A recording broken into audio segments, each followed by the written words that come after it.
Assalamu alaikum dear students. I hope you all will be fine. I am your teacher from Junior Campus. So this is 4 class maths lecture number 6. Today we are going to practice page number 31. Previous आपकी जो lecture number 4 and 5 गए हैं उसके अंदर हमने subtraction के बारे में ही पढ़ा है। लेक्चर नंबर 4 में हमने न्यूमेरिकल वैल्यूज़ को सब्ट्रैक्ट करने के बारे में पढ़ा था और लेक्चर नंबर 5 में हमने प्रॉपर्टीज़ ऑफ सब्ट्रैक्शन के बारे में पढ़ा था। इस लेक्चर में हम सब्ट्रैक्शन की वर्ड प्रॉब्लम्स को एक दफ़ा गो थ्रू करेंगे। इसके बाद हमारा सब्ट्रैक्शन का टॉपिक क्लियर हो जाएगा और हम नेक्स्ट टॉपिक की तरफ मूव करेंगे। सो क्वेश्चन नंबर 1 की तरफ मूव करते हैं। There are 90,000 horses in a field, among them 45,098 horses go to the river to drink water. How many horses remain in the field? So कह रहा है 90,000 जो से सो 90,000 जो हॉर्सेस हैं वो फील्ड में हैं और 45,098 हॉर्सेस दरिया में पानी पीने गए हैं। So how many remains horses remains, कितने घोड़े बाकी बचते हैं। सो एक और बात, जब हमारे पास किसी भी क्वेश्चन वर्ड प्रॉब्लम के एंड पे remain, difference and how many, now how many, इस तरह का कोई भी स्टेटमेंट में वर्ड आता है तो आपने उसमें सब्ट्रैक्शन ही करनी है बिना सोचे समझे जब आपसे रिमेन्स के बारे में पूछा जाए। So let's solve it. So हमने यहाँ पे सोल्यूशन राइट किया वर्ड प्रॉब्लम के लिए। पहले हमने उसकी डिटेल्स जो क्वेश्चन में गिवन थी यहाँ राइट कर ली। Horses in a field 90,000, horses go to the drink water 49,098, remain horses question mark because हमें इसको फाइंड आउट करना है। सो यहाँ मैंने ऑलरेडी राइट करके रख ली है 1, 10, 100,000, 10,000, इसके अकॉर्डिंग वैल्यूज़ भी लिख ली हैं। So let start. हमेशा सब्ट्रैक्शन और एडिशन ये आपको पता है कि हम राइट हैंड से स्टार्ट करते हैं, ये आपने अपने माइंड में रखना है। 0 में से 8 टेक अवे किए, 0 में से 8 टेक अवे नहीं हो सकते, सो हम यहाँ से कैरी लेते हैं। यहाँ पे ऑलरेडी 0 है, सो हम फिर ज़रा बैक मूव करते हैं कि इधर से इधर कैरी ले जाए। सो ये ऑन हमारे पास 1000 प्लेस से लेकर 1 प्लेस तक सारे 0 हैं। सो हम 10,000 से कैरी लेते हैं। सो इट्स 8 बिकम, यहाँ हमने 1 कैरी ले लिया, 8 बिकम 10। सो 1 कैरी इधर दे दिया, एक यहाँ हमारे पास 9 रह गया, इसमें से अब एक कैरी इधर दिया तो यहाँ हमारे पास 9 रह गया। सेम एज इसमें से अब हम एक कैरी दे देते हैं, इधर हमारे पास 9 रह गया and it becomes 10। So let's start again. 10 में से अगर 8 टेक अवे किए तो हमारे पास आंसर में आ गया 2।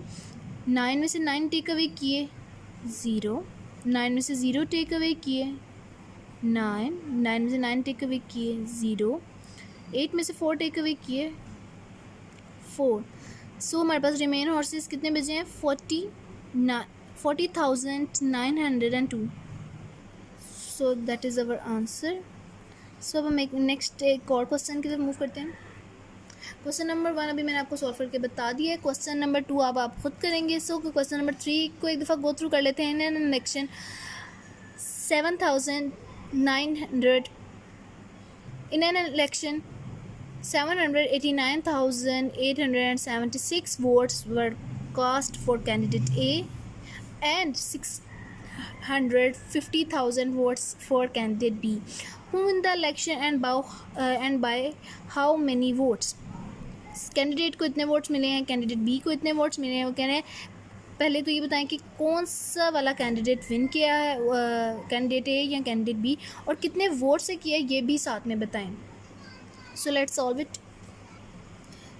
सो आवर सोल्यूशन इज़ रेडी। हमने वर्ड प्रॉब्लम के अकॉर्डिंग यहाँ स्टेटमेंट राइट कर ली। Votes were cast for candidate A, votes cast for candidate B is.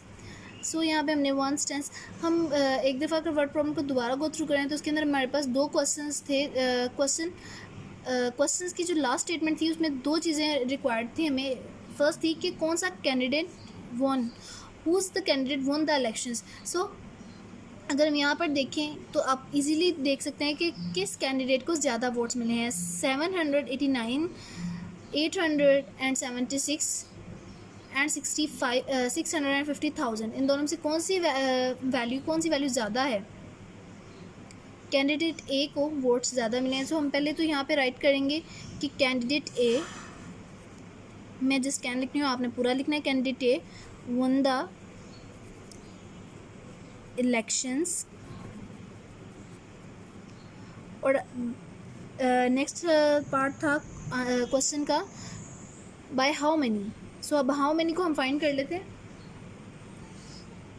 6 में से 0 टेक अवे किए तो हमारे पास आ गए 6 एज इट इज़। 7 में से 0 टेक अवे किए 7 as it is, same as 8, same as 9, because 0 has no value. ये हमने पीछे रूल भी पढ़ा था, एक प्रॉपर्टी भी पढ़ी थी सब्ट्रैक्शन की कि अगर किसी भी वैल्यू में से 0 हम माइनस करते हैं तो आंसर में हमारा 0 एज इट इज़ आएगा। 8 में से अगर हम 5 टेक अवे करते हैं तो 3, 7 में से अगर हम 6 टेक अवे करते हैं तो 1। सो हमारा आंसर आता है 139,876।